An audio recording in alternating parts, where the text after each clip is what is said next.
ನಮಸ್ಕಾರ ಆತ್ಮೀಯರೇ, ನಾನು ಇಂದು ಧಾರವಾಡ ಜಿಲ್ಲೆಯ ಕುಂದಗೋಳ ತಾಲೂಕಿನ ಹಿರೇಗುಂಜಾಳ ಗ್ರಾಮದಲ್ಲಿ ಬಂದಿದ್ದೇವೆ. ಪ್ರಗತಿಪರ ಕೃಷಿಕರಾದ ಮಲ್ಲೇಶಪ್ಪ ಬಿಸಿರೊಟ್ಟಿಯವರ ಹೊಲದಲ್ಲಿದ್ದೇವೆ. ಕೃಷಿಯಲ್ಲಿ ಋಷಿಯಾಗಿ ತಪಸ್ಸನ್ನು ಮಾಡುತ್ತಾ ಕೃಷಿಯಲ್ಲಿ ಚಿನ್ನವನ್ನು ಬೆಳೆಯುತ್ತಿರುವ ನಮ್ಮ ಕೃಷಿಕರಾದಂಥ ಮಲ್ಲೇಶಪ್ಪ ಬಿಸಿರೊಟ್ಟಿಯವರ ಬಗ್ಗೆ, ಈ ಕೃಷಿಯಲ್ಲಿ ಯಾವ ಥರ ಮಾಡಿದ್ದಾರೆ ಅವರ ಸಾಧನೆಗಳೇನು ತಿಳಿಯೋಣ ಬನ್ನಿ ಸರ್. ಜೊತೆಗೆ ಅವರ ಕಷ್ಟ ಸುಖಗಳನ್ನು ತಿಳಿಯೋಣ ಬನ್ನಿ ಸರ್. ನಮಸ್ಕಾರ. ನಮಸ್ಕಾರ ಸರ್. ತಾವು ಬೆಳಗಿನ 5:15ಗೆ ಎದ್ದು ನಮಗೆ ಕಾಲ್ ಮಾಡಿ ಬೆಳಗ್ಗೆ ತಂಡಿಯೊಳಗೆ ಇಲ್ಲೇ ನಮ್ಮ ಹೊಲಕ್ಕೆ ಬಂದಿದ್ದೆ. ತಮಗೆ ಆಧಾರದ ಒಂದು ಈ ಗುಲಾಬಿ ಹೂವಿನ ಸ್ವಾಗತ. ಇದಕ್ಕೆ ನಾವು ಮೊಟ್ಟ ಮೊದಲವಾಗಿ ನಿಮ್ಮನ್ನು ಪರಿಚಯ ಮಾಡಿಕೊಟ್ಟಂಥ ಸಂಜಯ್ ಗಾಂವ್ಕರ್ ಅವರಿಗೂ, ಅಮಿತ್ ಸರಿಗೂ, ಮಂಜು ಸರಿಗೂ ಅವರಿಗೂ ನನ್ನ ನಮಸ್ಕಾರ. ಮತ್ತು ಈ ಎಲ್ಲ ನಿಮ್ಮ ಚಾನಲ್ ನೋಡ್ತಿರೋ ವೀಕ್ಷಕರಿಗೂ ನನ್ನ ಒಂದು ಸಾಮಾನ್ಯ ರೈತರ ನಮಸ್ಕಾರಗಳು. ನಾ ಏನು 22 ವರ್ಷದಿಂದ ಈ ಕೃಷಿ ಒಳಗೆ ಏನು ತೊಡಗಿಸ್ಕೊಂಡೀನಿ.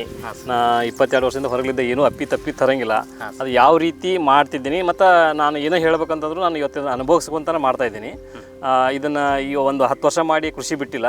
ಸಂಪೂರ್ಣ ನಂದು ಪೂರ್ತಿ ಜೀವನನ ಕೃಷಿ ಒಳಗೆ. ಅದಕ್ಕಿಂತ ಇಂಪಾರ್ಟೆಂಟ್ ನನ್ನ ಜೀವನನ ಮುಡುಪಾಗಿಟ್ಟಿದ್ದು ಸಗಣಿಗೋಸ್ಕರ.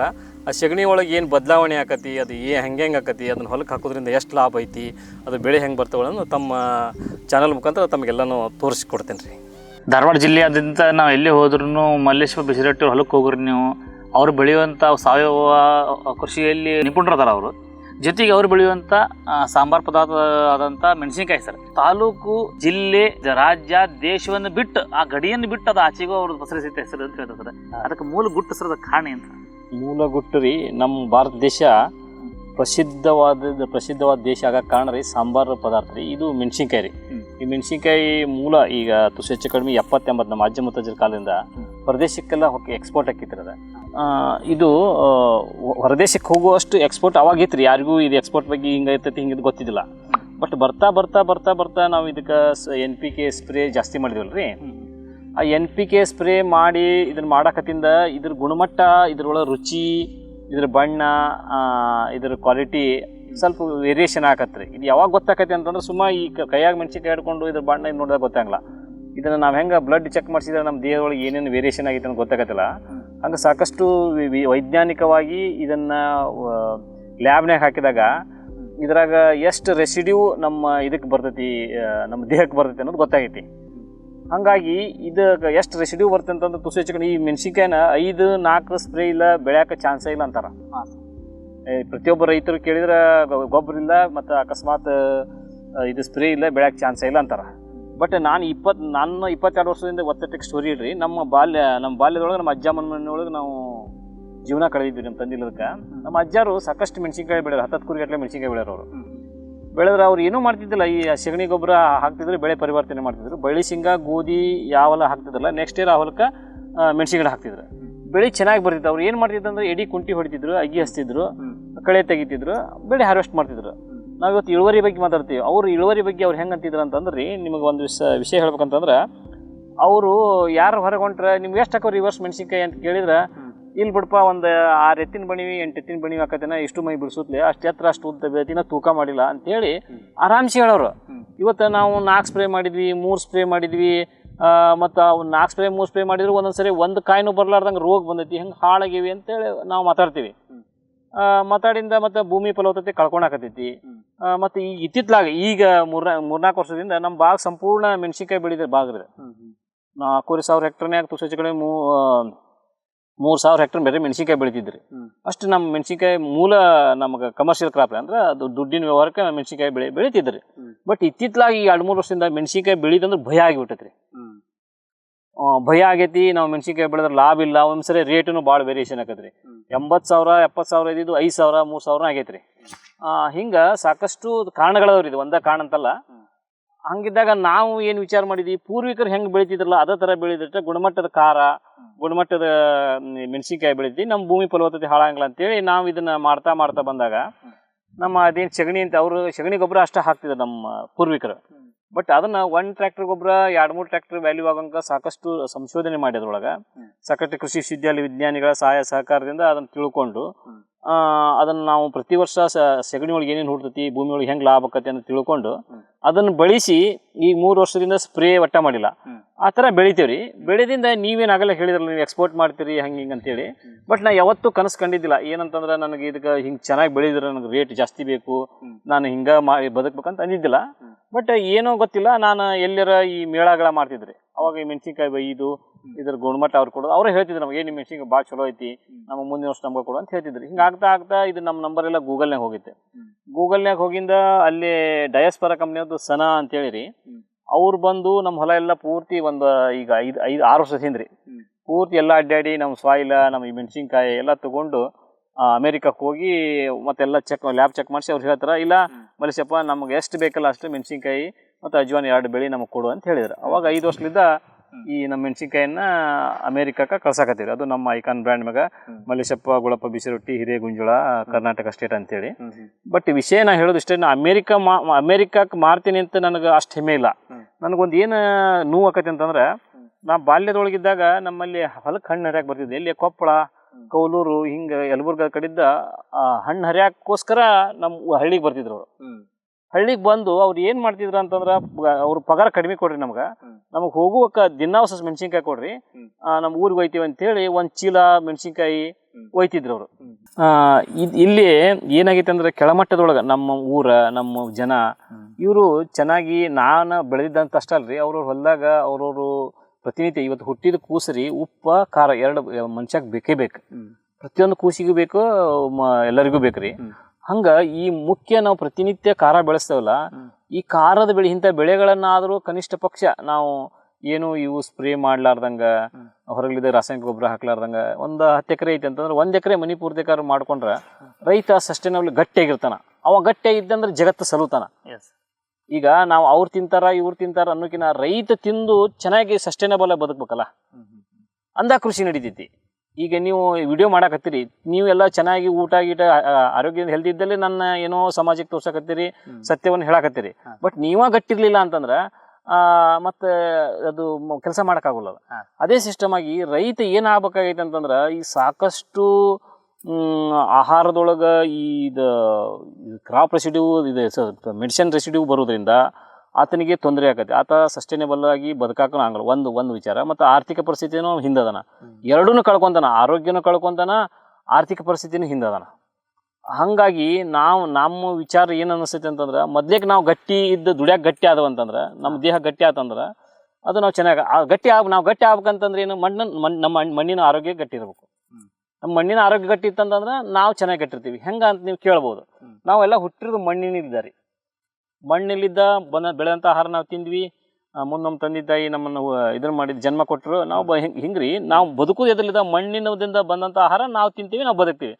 ಹಂಗೆ ಮಣ್ಣು ಆರೋಗ್ಯವಾಗಿರ್ಬೇಕಂತಂದ್ರೆ ಏನ್ರಿ, ಸಾಕಷ್ಟು ಇಲ್ಲಿ ಬಿದ್ದವ್ರು ತರಗೆಲೆಗಳು ರೀ, ಇಂಥವು ಇವೆಲ್ಲ ಭೂಮಿಯೊಳಗೆ ಸೇರಿಸೋದ್ರಿಂದ, ಬೆಳೆ ಪರಿವರ್ತನೆ ಮಾಡೋದ್ರಿಂದ, ಹಸುವಿನ ಗೊಬ್ಬರ ಪರಿವರ್ತನೆ ಮಾಡಿ ಹಾಕೋದ್ರಿಂದ ಮಣ್ಣಿನ ಆರೋಗ್ಯ ಚೆನ್ನಾಗಿರುತ್ತೆ. ಮಣ್ಣಿನ ಆರೋಗ್ಯ ಚೆನ್ನಾಗಿತ್ತಂತಂದ್ರೆ ಆಟೋಮೆಟಿಕ್ಲಿ ಬಂದಂಥ ಬೆಳೆ ಚೆನ್ನಾಗಿ ಬರ್ತವ್ರಿ. ಅದ್ರ ಒಳಗೆ ಮಧ್ಯದೊಳಗೆ ಅಲ್ಪ ಸ್ವಲ್ಪ ರೋಗ ಬರ್ತೈತಿ. ಆ ರೋಗ ಬರೋದಕ್ಕೆ ಒಂದು ಬೆಳೆ ಒಳಗೆ ಇನ್ನೊಂದು ಬೆಳೆ ಬೆಳೆದ್ರೆ ಏನು ರೋಗ ಬರಂಗಿಲ್ಲ ಅಂತವನ್ನ ನಮ್ಮ ಪೂರ್ವಿಕರು ಸಾಕಷ್ಟು ಮಾಡ್ತಿದ್ರು. ಅವನ್ನ ನಾವು ತಿಳ್ಕೊಂಡು ಬೆಳೆಗಳನ್ನು ಬೆಳೆದಾಗ ಚೆನ್ನಾಗಿ ಬರ್ತೀನಿ. ನಾನು ಆಗಲೇ ನಿಮ್ಗೆ ಇನ್ನೊಂದ್ಸರಿ ಹೇಳಿರ್ಬೋದು, ಇನ್ನೊಂದ್ಸರಿ ಹೇಳ್ತೇನೆ ನಿಮ್ಗೆ.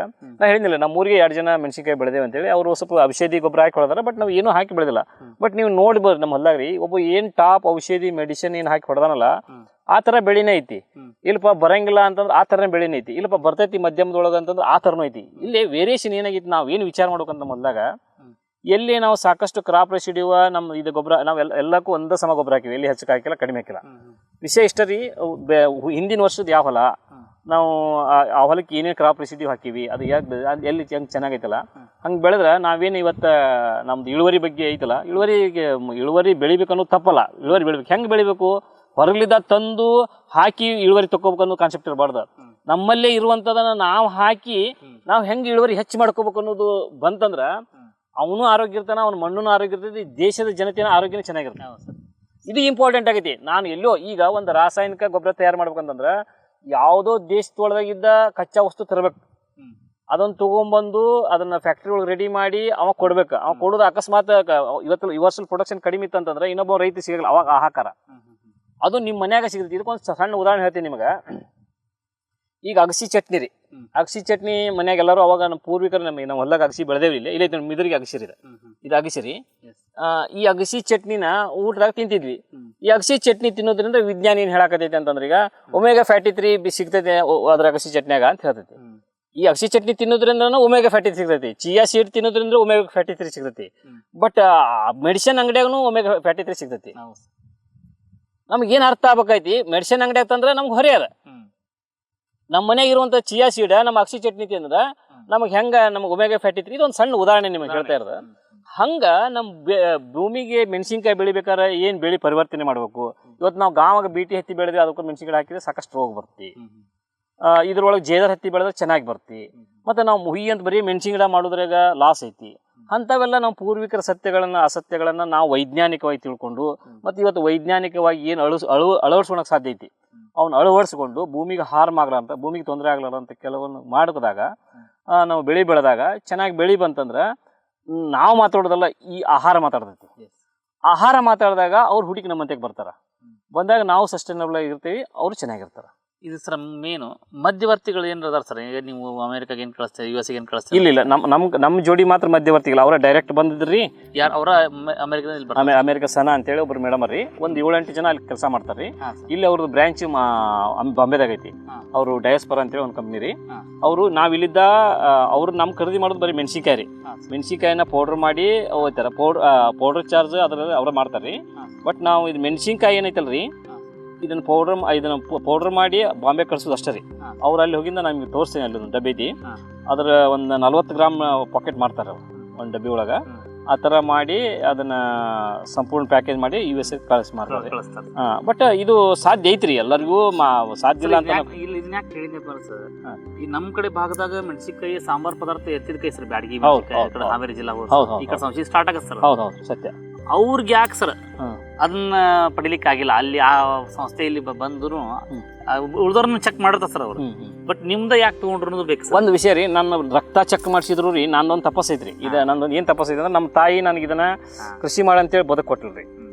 ಒಂದು ವಿಷಯ ರೀ, ಆ ಬದುಕು ಕಟ್ಟಲ್ರಿ. ನಾನು ಬಾಲ್ಯದೊಳಗೆ ನಮ್ಮ ಪೂರ್ವಿಕರ ಮನ್ಯಾಗ ಬೆಳೆದಿದ್ವಲ್ರಿ, ಅವ್ರಿಗೆ ಈ NPK ಸ್ಪ್ರೇ ಗೊತ್ತಿದ್ದಿಲ್ಲ. ನಂದು ಟಾರ್ಗೆಟ್ ಏನಿತ್ತು ಅಂತಂದ್ರೆ ಅವ್ರ ಹಂಗೆ ಬದುಕ್ಬೇಕು ಅನ್ನೋದಿತ್ತು.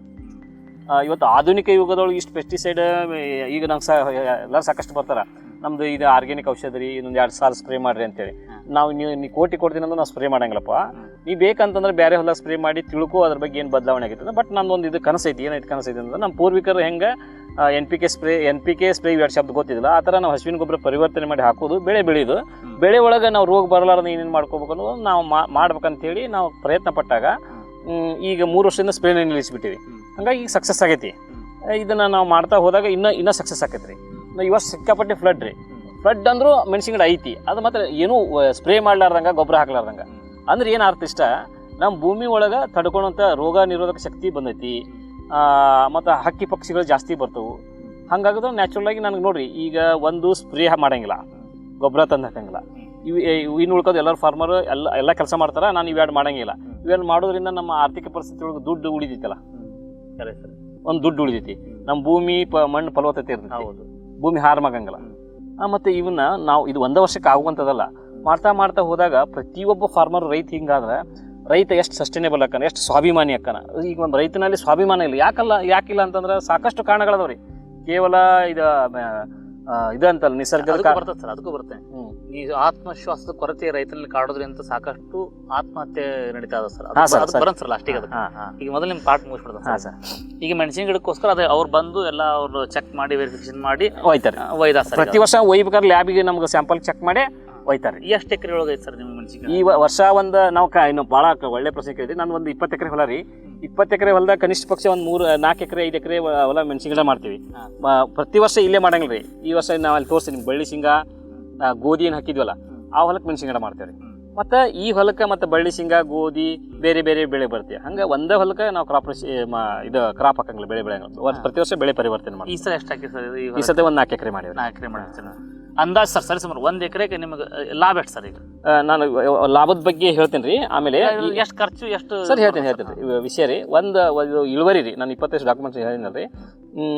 ಒಂದು ಎಕರೆಗೆ 25 kg ಬರ್ಬೋದು ರೀ, 4 ಕ್ವಿಂಟಲ್ ಬರುತ್ತೆ ಪರ್ ಎಕರ್. ಬಟ್ ಅದ್ರೊಳಗೆ ನಾವು ಸಸ್ಟೈನಬಲ್ ಆಗಿ ನಾವು ಹೆಂಗೆ ಒಂದೊಂದು ವರ್ಷಕ್ಕೆ ತಗೋಬೋದು ರೀ. ನಮ್ದು ಏನು ಇಂಪಾರ್ಟೆಂಟ್ ಏನಂತಂದ್ರೆ ನಾವು ಈ ಮೆಣಸಿನ್ಕಾಯಿನ ಒಂದೇ ಬೆಳೆ ಬೆಳೆದಿಲ್ಲ ರೀ. ನೀವು ನೋಡ್ಬೋದು ಇದ್ರ ಒಳಗೆ ಹೋಗಿರಿ, ಒಂದು ತೊಗರಿ ಬೆಳೆದೇವ್ರಿ, ಒಂದು ಅಜ್ವಾನ್ ಬೆಳೆದೇವ್ರಿ, ಈ ಮುಂಗಾರ್ಲೆ ಒಂದಿಷ್ಟು ತಗೊಂಡಿವ್ರಿ. ನಿಮ್ಮ ಪಕ್ಕಕ್ಕೆ ಒಂದು ಇದು ಇಲ್ಲಿ ನೋಡ್ರಿ, ಇಲ್ಲಿ ಅದೈತೆ ಅಲ್ಲಿ ಅದು ಊದ್ಲಕ್ಕೆ ಹೋಗಿದ್ದೆ ಅದಕ್ಕೆ ಅಲ್ಲಲ್ಲ ಕೆಳಗೆ ನೋಡ್ರಿ, ಅದೇ ಇದು ರೀ, ಅದು ಗಂಟು ಇದು ಕಟ್ಟಿಗೆ ನಿಮ್ಮ ಕೈಗೆ ಬಿಡಿತಲ್ಲ, ಇದು ಅದು ಊದ್ಲಾಕ್ ಕೊಯ್ಕೊಂಡೇವ್ರಿ.